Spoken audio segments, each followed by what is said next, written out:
HMDA Uppal భగాయత్లో కనీస సౌకర్యాలు లేకపోవడంతో ఇక్కడ ఉన్నటువంటి స్థానికులు ఆందోళన బాట పట్టారు. గత ప్రభుత్వం హయాంలో తమకు కనీస సౌకర్యాలు కల్పించకుండానే ఏదైతే ఇటు ప్లాట్లు విక్రయించారంటూ కూడా ఇక్కడ ఉన్నటువంటి బాధితులు ఆవేదన వ్యక్తం చేస్తారు. ముఖ్యంగా ఇక్కడ ఉన్నటువంటి శానిటేషన్ సమస్యతో పాటు అనేక సమస్యలు ఎక్కడికక్కడ పేరుకపోవడంతో దాదాపు 1000 కుటుంబాలకు పైగా నిత్యం కూడా ఇబ్బందులకు గురవుతున్నాయంటూ కూడా ఇక్కడ ఉన్నటువంటి స్థానికులు అయితే ఆవేదన వ్యక్తం చేస్తున్నారు. ఈ నేపథ్యంలో వారు నిరసన కార్యక్రమం దిగినటువంటి పరిస్థితి ఉంది. ప్రస్తుతం మనం హెచ్ఎండిఏ ఏదైతే భూములు వేలం చేసి విక్రయించినటువంటి ఉప్పల్ భగాయత్లో ఉన్నాము. సో ఉప్పల్ భగాయత్ని గత ప్రభుత్వం హయాంలో ఎంతో ప్రతిష్టాత్మకంగా తీసుకొని ఇక్కడ ప్లాట్లను విక్రయించారు. సో ట్యాక్సులు వసూలు చేస్తున్నారు, కానీ పారిశుద్ధ్యం మాత్రం పూర్తిగా అటకెక్కింది. వీధి దీపాలు లేకపోవడంతో పూర్తిగా ఎక్కడికక్కడ కూడా ఇక్కడ అంధకారం అలుముకుంది. కనీసమైనటువంటి రోడ్లు కూడా లేకపోవడంతో గుంతలమయంగా మారినటువంటి రోడ్ల మీద నిత్యం తీవ్ర ఇబ్బందులకు గురవుతున్నామంటూ కూడా ఇక్కడ ఉన్నటువంటి స్థానికులు ప్రధానంగా నిరసన కార్యక్రమం చేపట్టినటువంటి పరిస్థితి ఉంది. ప్రస్తుతం మనతో పాటు మాట్లాడడానికి స్థానికులు ఉన్నారు. సో అసోసియేషన్ ప్రతినిధులు ఉన్నారు, వారితో మాట్లాడదాము. సో వారితో మాట్లాడి తెలుసుకుందాము. చెప్పండి, ప్రధానంగా ఈరోజు మీ నిరసన కార్యక్రమం తెలపడం వెనుక ప్రధాన ఉద్దేశం ఏంటి చెప్పదలుచు? ఈ ఉప్పల్ భగాయత్ అనేది మూసి బ్యూటిఫికేషన్ కింద ల్యాండ్లు తీసుకొని రైతులకు 1000 గజాలు ఇచ్చింది వాస్తవము. ఇచ్చిన తర్వాత ఏం చేస్తున్నారంటే ఇలా సకల సౌకర్యాలు కల్పిస్తామని చెప్పి నానా రకాలుగా మమ్మల్ని మబ్బై పెట్టిండ్రు. మేము వాళ్ళ మాటలు అన్నీ నమ్మి కూడా మా భూములన్నీ ఇచ్చినాము. ఇచ్చిన తర్వాత వాళ్ళు ఏం చేసిరంటే ఎకరానికి 1000 గజాలు ఇచ్చారు, చేలు దులుపుకురు. దగ్గర ఒక 1,00,000 గజాలు అమ్ముకొని వాళ్ళు 3,000 కోట్లు సంపాదించుకున్నారు. అదేవిధంగా 53 ఎకరాలు కుల సంఘాలకు ఇచ్చిర్రు. దాంట్లో హైటీ సెట్ చేస్తామని మాకు వాగ్దానం చేసిర్రు. అది పక్కకు పోయింది. తర్వాత ఇక్కడ చూస్తే డ్రైనేజ్ వ్యవస్థ చూస్తే మరీ ఘోరంగా ఉంది. ఎక్కడ చూసినా ఓవర్ఫ్లోలు. కనీసం ఇక్కడ చెత్త తీసే నాదుడే లేడు. ఇప్పుడు చెత్త చూసినారు కదా, ఎక్కడ చూసినా చెత్తమయమే ఉంది. ఆ అమరపాలి మేడం ఏమో చెత్త ఫ్రీ సిటీ చేస్తామని ఆమె చెప్తుంది. ఇక్కడ ఉన్న మా మున్సిపల్ అధికారులు ఏమో ఈ చెత్త గురించి కనీసం పట్టించుకుంటలేరు. ఎంతసేపు హౌస్ ట్యాక్స్ వసూలు చేయడము, బిల్డింగ్ పర్మిషన్ రూపంలో డబ్బులు తినడము, అదేవిధంగా ఇల్లు కడితే స్పందించడం తప్ప మా సమస్యల పైన ఎప్పుడు కూడా స్పందిస్తలేరు. ఎన్ని కుటుంబాలు ఉంటాయి ఇక్కడ? ఇక్కడ మొత్తం 500 కుటుంబాలు ఉన్నాయి. ఇంకా తక్కువ మొత్తం కంప్లీట్ అయితే మొత్తం 1,00,000 జనాభా పైన ఇక్కడ వస్తారు. ఎందుకంటే ఇది మొత్తం 413 ఎకరాలు లేఅవుట్. దీంట్లో దగ్గర 10 లక్షల గజాలు. ఇప్పటి వరకు 500 కుటుంబాలు నివసిస్తున్నాయి. ఇంకా నాకు తెలిసి ఒక సంవత్సరంలో ఇంకో 500 కుటుంబాలు వస్తాయి. ఎక్కడ చూసినా అపార్ట్మెంట్లు మీకు కనబడుతున్నది. ఇక్కడ దీని ఆదర్శం తీసుకుని ఆంధ్రాలో ల్యాండ్ పూలింగ్ చేసుకొని ఇదే విధంగా ఇక్కడ చూసుకునే ఈ స్కీమ్నే అమలు పరుస్తారు. స్టేట్ మొత్తంలో కానీ పక్క స్టేట్లలో కానీ. ఇక్కడ సౌకర్యాలు చూస్తే ఘోరంగా ఉన్నాయి. కనీసం స్ట్రీట్ లైట్ వెలిగే పరిస్థితి లేదు. గంజాయికి ఇక్కడనే అడ్డా అయింది. ఇప్పుడు మీరు ఈ మధ్యలో కూడా బగాయతలో చూసిండ్రు కదా, మీరు మర్డర్ అయింది, అది కూడా మీరు చూస్తూనే ఉంటారు. ఏడ చూసినా బగాయత్ పేరు వెళ్తుంది తప్పితే ఇక్కడ మాత్రం సౌకర్యాలు అస్సలు లేవు. ఇప్పుడు ఏడ చూసినా స్ట్రాంగ్ వాటర్ లైన్ ఉంది. ఆ స్ట్రాంగ్ వాటర్లో పొంగి పడతాయి వానపడ్డప్పుడల్లా. అసలు దానికి ఎన్నిసార్లు చెప్పినా అది పట్టించుకోరు. ఎంతసేపు ఏమంటారంటే మేము జిహెచ్ఎంసీకి హ్యాండ్ ఓవర్ కాలేదు కాబట్టి మేము చేయము అంటారు. హెచ్ఎండి అధికారులు ఏమంటున్నారు? హెచ్ఎండి అధికారులకు మీరు 10 సార్లు సంప్రదిస్తున్నాం. ఒక 2 సంవత్సరాల నుంచి రిప్రజెంటేషన్ ఇస్తూనే పోతున్నాం. ఎందుకు సార్ మనం బతకలేకపోతున్నాం. ఇక్కడ లక్షలు పెట్టి కొనుక్కున్నాం. మనం పట్టించుకోండి సార్, ఈ మురికుంపులం బతకలేకపోతున్నాం. ఏదో మీ హెచ్ఎండి అధికారుల మీద దాని సంస్థ మీద నమ్మకంతో కొనుక్కొని పెట్టుబడులు పెట్టి ఇల్లు కట్టుకొని ఉంటున్నాం. మా పూరలకు జన్మవాదులు వస్తున్నాయి సార్ ఇక్కడ పొల్యూషన్ తోటి. దయచేసి పట్టించుకోరంటే వాళ్ళు ఏం చేస్తున్నారంటే ఎంతసేపు తీసుకున్నాడు ఏదో మామ అంటారు, మమ్మల్ని తృప్తి పరుస్తారు, పంపిస్తారు, చేస్తామని సానుకూలంగా స్పందిస్తారు తప్పితే పనులు మాత్రం చేస్తలేరు. ఇక్కడ ఎక్కడ చూసినా మీరు రాత్రిపూట చూడండి, ఒక లైట్ వెలుగా సార్ ఇప్పటివరకు. ఇప్పుడు బగాయత్ అంటేనే అసలు ఎంతో ఫెసిలిటీస్ ఉండాలి. ఎవరో ప్రైవేట్ వాళ్ళు మోసం చేస్తారు, లేఅవుట్ చేసి అని చెప్పి బగాయత్ వాళ్ళ దగ్గర ఉంటే కూడా హెచ్ఎండి వారి దగ్గర ఉంటారు. ఇంత అన్యాయం సార్, ఎట్లా బతకాలి చెప్పండి. చూడండి ఇంత చెత్తనా, ఎవరికి చెప్పుకోవాలి మా బాధలు. ఇప్పుడు మాకు చెప్పి బెజార్ వచ్చి రోడ్ ఎక్కిన తప్పితే మాకు ఏదో వాళ్ళని ఇబ్బంది పెట్టాలని, ప్రభుత్వాన్ని ఇబ్బంది పెట్టాలని మాకు కోరిక కూడా లేదు. మా సమస్యలు మాకు పరిష్కరించండి. ఇప్పుడు ట్యాక్స్ ఎట్లయితే తీసుకుంటున్నావు, సౌకర్యాలు అట్లా కల్పించండి, తప్పేముంది. నువ్వు ట్యాక్స్ తీసుకుంటావు, దగ్గర సంవత్సరానికి ₹1 కోటి ట్యాక్స్ వసూలు చేస్తున్నావు ఉప్పల్ జిహెచ్ఎంసీ. ఎందుకు మమ్మల్ని పట్టించుకోవు? ఇప్పుడు 29 కోట్ల రూపాయలు హెచ్ఎండబ్ల్యూఎస్ తీసుకుంది. వాళ్ళు ఇంతవరకు ఓవర్ఫ్లో అయితే డ్రైనేజ్ పట్టించుకోదు. కానీ ఎయిర్టెక్ మిషన్లు పెడతామంటుంది, రామ్కేవ్లో చెప్తామంటుంది, ఇంతవరకు వాళ్ళు లేరు. ఎక్కడ చూసినా సమస్యలు. ఇప్పుడు ఉప్పల్ భగాయత్ అంటే పేరుకే గొప్ప, ఊరు దిబ్బ. ఇది భూతల సర్గం అని బయట చూస్తారు, లోపల వస్తే ఇంత నరకము. ఇది ఎందుకున్నారా బాబు, ఎందుకుంటున్నారా మురుకుంబలో, ఇంట్లో బతున్నామని ఉంది. మా పిల్లలు చూస్తేనేమో డెంగ్యూ వ్యాధులతో బాధపడుతారు. ఇక్కడ డాక్టర్ల చుట్టూ తిరుగుతున్నాము. కనీసం ఫాగింగ్ లేదు. క్రైమ్ రేట్ అయితే మీకు చెప్పొద్దు. రాత్రిపూట చూస్తే అసంఖ్యకరంగా అన్నీ ఇన్నే ఉంటాయి.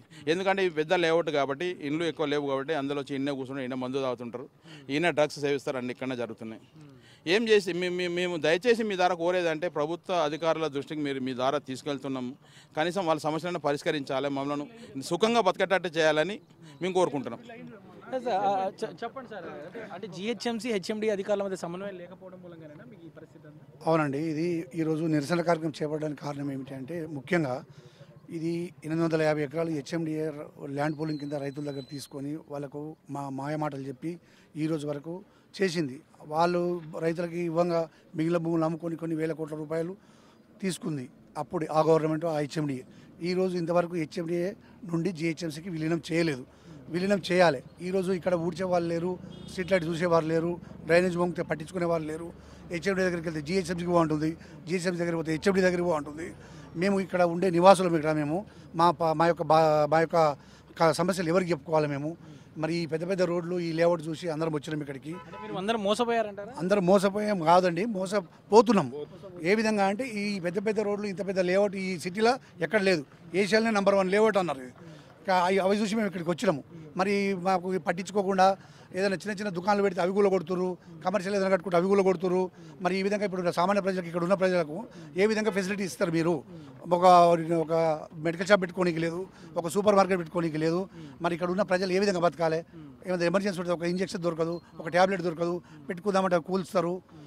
మీరు సౌకర్యాలు ఇయ్యరు, సెక్యూరిటీ ఇయ్యరు, మీరు చేయరు. ఎట్లా మరి ఏ విధంగా? చూడొచ్చు ఇక్కడ ఉన్నటువంటి బాధితులందరూ కూడా ఇటు ఫ్లెకార్డులు పట్టుకొని ఏదైతే నిరసన కార్యక్రమం చేపడుతున్నారు. సార్ చెప్పండి, ప్రధానంగా మీ సమస్యలు ఏంటి? సో ప్రభుత్వానికి కూడా మీరు ఏం చెప్పదలుచుకున్నారు? సార్ ఇప్పుడు మేము ఇక్కడ వచ్చింది ఎందుకంటే ఇప్పుడు మేము ఎక్కడెక్కడో ఇల్లు ఉన్నాయి అవన్నీ అమ్ముకొని ఇటు ఎందుకు వచ్చామంటే హెచ్ఎండిఏ గవర్నమెంట్ కాబట్టి అదేమన్నా దాన్ని చేస్తుంది. ఈ ప్రైవేట్ చేస్తే ఇప్పుడు మీరు హైడ్రాని గులగొడుతున్నారు అంతటా. ఇదైతే ఆ ప్రాబ్లం లేదు కాబట్టి హెచ్ఎండిఏ నమ్ముకొని వచ్చాం మేము అందరం కలిసి. అక్కడ ఇక్కడ ఇల్లు అమ్ముకున్నాం, అన్నీ వేసుకొని ఇటు వచ్చినాం. ఇక్కడ వచ్చి ఇంత నమ్ముకొని వస్తే పైన పట్టారం లోన పట్టారం ఎక్కువ ఉంది ఇక్కడ కుల చెప్పాలంటే. పైన చూస్తేనేమో మొత్తం ఓహా అనుకోవాలి, వీడికి వస్తే ఏమీ లేదు. ఒక్క వాన పడ్డదంటే ఉప్పల్ మెయిన్ రోడ్ మన ఏషియన్ వే రోడ్డు ఎట్లా పొంగుతుంది అంటే మనం ఓల్ సీట్లో కూడా అంతకన్నా కలిసి పొంగుతాయి. మొత్తం ఇట్లా గబ్బు వాసన, ఆ వాసన కింటలు ఎట్లా ఉంటున్నామో మాకు ఎరక అనుభవించుకుంటున్నాం. కంప్లైంట్ ఇవ్వని దినం లేదు. కంప్లైంట్ ఇస్తేనేమో హెచ్ఎండిఏనేమో కూడా ఇదే బాధ ఉంది మాకు. పొద్దున్న లేస్తే మేము ఎవరిని చెప్పుకో అర్థమవుతలేదు. అసోసియేషన్ దగ్గర పోతాం, అసోసియేషన్ మాట్లాడితే వాళ్ళ మస్తు ఇష్టపోయి అవి ఇవి చేసుకొని వస్తుండు. ఇంతో అంతా కనిపిస్తుంది కానీ ఇంతవరకు చేసింది లేదు. నేను వచ్చి ఒక 2 years అవుతుంది. 2 years నుంచి మేము ఈ రిప్రజెంటేషన్ లేదు. ఎక్కడ పోయినా ఇదే బాధ. వస్తున్నారు, చేస్తున్నారు, మాట్లాడుతున్నారు. రీసెంట్లీ సెక్యూరిటీ విషయం చెప్తాను సార్.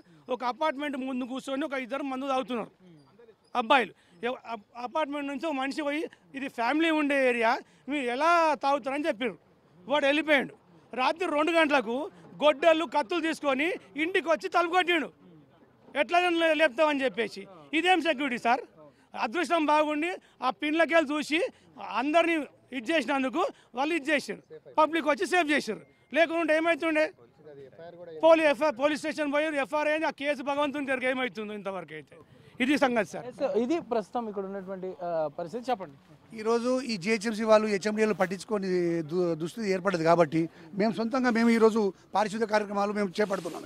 ఇక్కడ ఉన్నటువంటి స్థానికులు అయితే ఏదైతే ఇటు జిహెచ్ఎంసీ హెచ్ఎండిఏ ఈ 2 శాఖల అధికారుల సమన్వయ లోపం మూలంగా తమ నిత్యం ఇబ్బందులకు గురవుతున్నామంటూ కూడా ఉన్నటువంటి వారు చెప్తున్నారు. మనం చూడొచ్చు ఎక్కడికక్కడ కూడా చెత్త పేరుకుపోయినటువంటి పరిస్థితి. ఇక్కడ ఉన్నటువంటి వారందరూ కూడా వారే చీపుర్లు పట్టుకొని రోడ్ల మీద ఏదైతే స్వచ్ఛత చేస్తున్నటువంటి పరిస్థితి ఉంది, మొత్తం కూడా క్లీనింగ్ చేస్తున్నటువంటి పరిస్థితి కూడా ఇక్కడ కనిపిస్తుందని చెప్పొచ్చు. చూడొచ్చు ఎక్కడికక్కడ కూడా అసలు రోడ్ల మీద మురుగునీరు పేరుకుపోయినటువంటి పరిస్థితి. ఇటు డ్రైనేజీలంతా కూడా అసలు సరిగ్గా డ్రైనేజ్ వ్యవస్థ లేకపోవడంతో రోడ్ల మీద ఎక్కడికక్కడ కూడా వర్షం నీరు నిలిచిపోవడంతో ఇక్కడ ఉన్నటువంటి స్థానికులు ఇబ్బందులు గురవుతున్నారు. మరోవైపు రోడ్లు కూడా ఎక్కడికక్కడ కూడా డ్యామేజ్ అయినటువంటి పరిస్థితి. చెత్తా చెదారం ఏ విధంగా ఉంది కూడా ఇక్కడ అర్థం చేసుకోవచ్చు. సో సాక్షాత్తు హెచ్ఎండిఏ గత ప్రభుత్వం హయాంలో హెచ్ఎండిఏ ఎంతో ప్రతిష్టాత్మకంగా తీసుకొని సో దీన్ని ఇక్కడ ఉన్నటువంటి వారందరూ కూడా ఏదైతే ప్లాట్లను చేసి అమ్మినటువంటి పరిస్థితి. బట్ కనీస సదుపాయాలు కల్పించకపోవడం మూలంగా ఇక్కడ ఉన్నటువంటి బాధితులు అయితే నిత్యం ఇబ్బందులకు గురవుతున్నారు. దాదాపు 1000 కుటుంబాలు ఉంటాయి, వారందరూ కూడా నిత్యం అవస్థలకు గురవుతున్నారంటూ కూడా చెప్తున్నటువంటి పరిస్థితి ఉంది. చూడొచ్చు ప్రస్తుతం ఇక్కడ ఉన్నటువంటి స్థానికులు ఏదైతే ఆ శ్రమదానం అయితే చేపడుతున్నారు వారంతా కూడా ఏదైతే క్లీనింగ్ చేస్తున్నటువంటి పరిస్థితి కనిపిస్తుంది. మొత్తానికైతే కనీస సౌకర్యాలు కల్పించకుండా తమను మోసం చేశారంటూ కూడా ఇక్కడ ఉన్నటువంటి